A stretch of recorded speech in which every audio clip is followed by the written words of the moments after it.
Hello there, beautiful people. Welcome back. I am working on ICAD card number 7. Today I pushed my boundaries and I made a shaker card, or I tried to. And so allow me to tell you my process for this one because I did learn, I do have a couple of tips and do's and don'ts for this.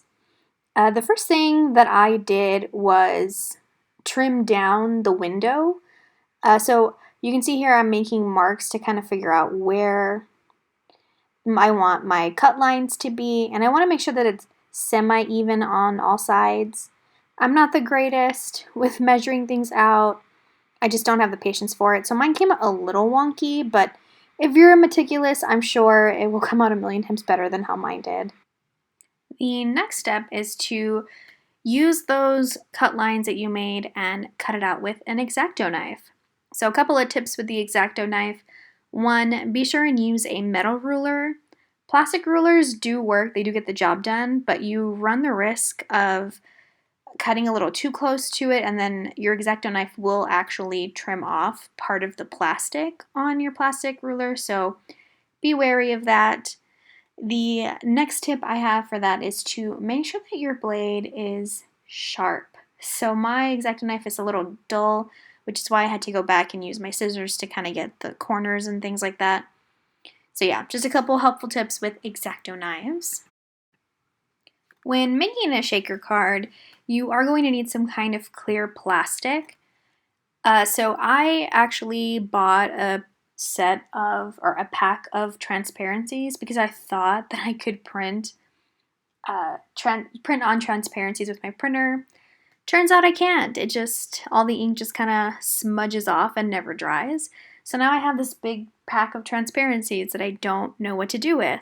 So because I spent money on it, I wanted to figure out a way to use those transparencies that works for me. So I decided to use that as the window for my shaker card.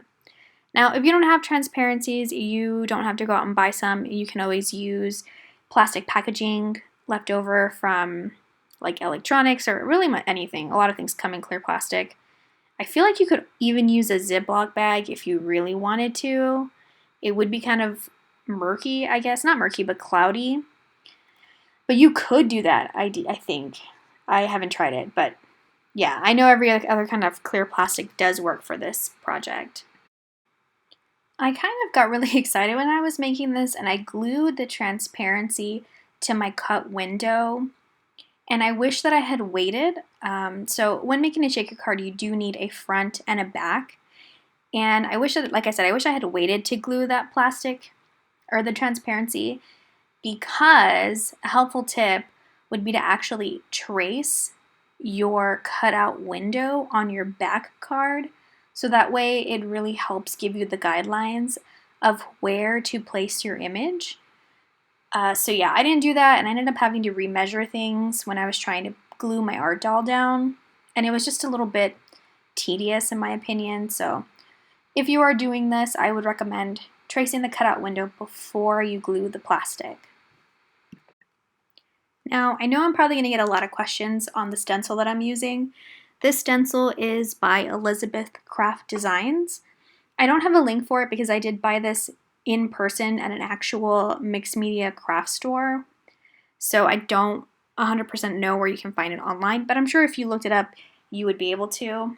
I took a card making class and they used this stencil with some distressed oxides exactly how I did it here to create that really beautiful layered cloud image, and I fell in love with it, so I bought the stencil, and it had just been sitting in my stash for the longest time.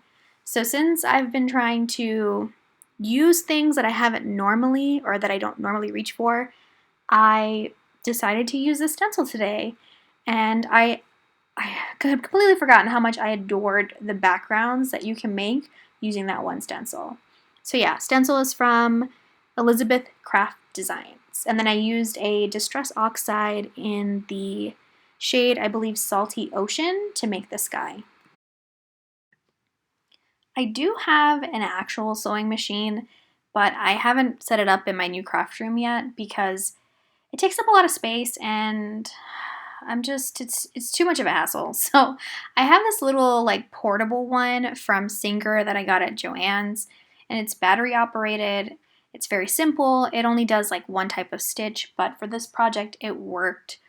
I wanted to use the sewing machine to help reinforce the edges.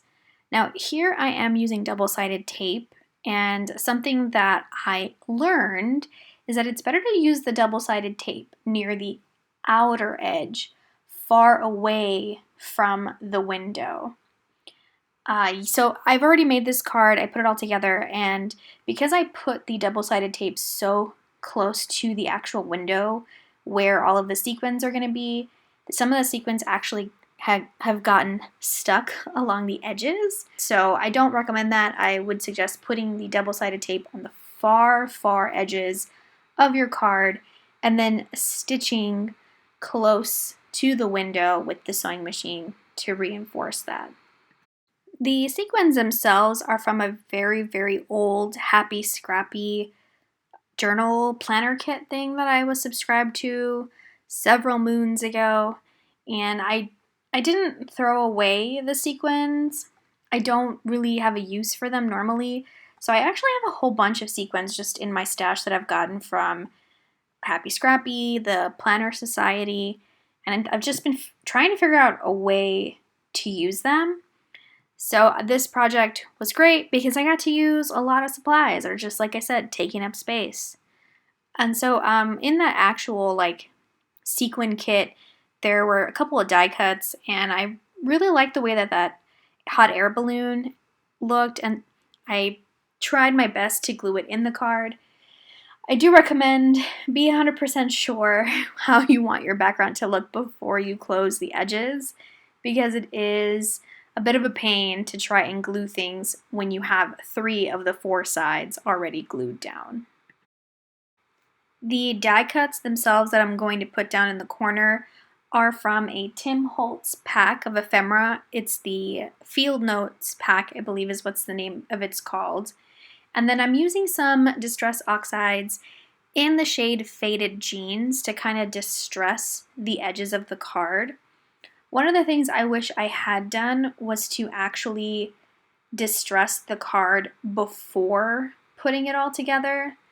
I feel like there's still you can still see a lot of the light craft underneath, and I wish that I had actually used Distress Oxides the way they're intended, which is when you use water to activate them and then you drag cards through them. So I wish I had done that instead, but it was too late at this point, so I just stuck with distressing the edges. And then I also used a StazOn ink pad in the shade Ganache, which is a very dark brown, to kind of give a little more intrigue, because I felt like it was just too blue, so I used the dark brown to kind of help break that up a little bit. And voila, that is my shaker card. I was really inspired by these specimen cards that I've been seeing on YouTube. It's similar to this, except they put die cuts of like insects or flowers and things. So I kind of wanted to do the same thing, but using an art doll, since that's my theme for this next 61 days.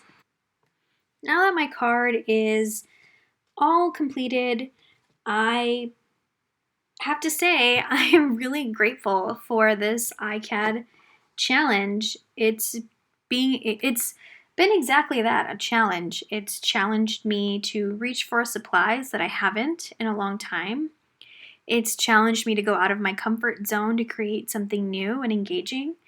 And I'm learning quite a bit, and I feel like along this process I'm slowly starting to develop my mixed media style just a little bit more. And so for that, I am so thankful. So that being said, thank you guys so much for watching and joining me on today's ICAD creation.